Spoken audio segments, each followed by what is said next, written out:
समंदर में से एक जग निकाल दें बाहर तो समंदर का पानी ख़त्म नहीं हो जाता। সমুদ্র থেকে এক ঝক পানি সরালে তো আর সমুদ্র খালি হয়ে যায় না।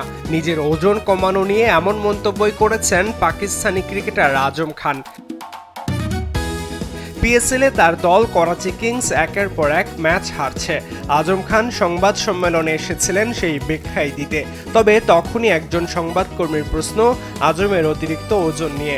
এরপর হাস্যরসাত্মক ভঙ্গিতে আজম বলেন, আমি কিছুদিন আগে ওজন কমিয়েছিলাম, তবে সমুদ্র থেকে এক ঝক পানি সরালে তো আর তা কমে যাবে না। ক্যারিয়ার জুড়েই নিজের ফিটনেস নিয়ে ব্যাপক সমালোচিত আজম খান।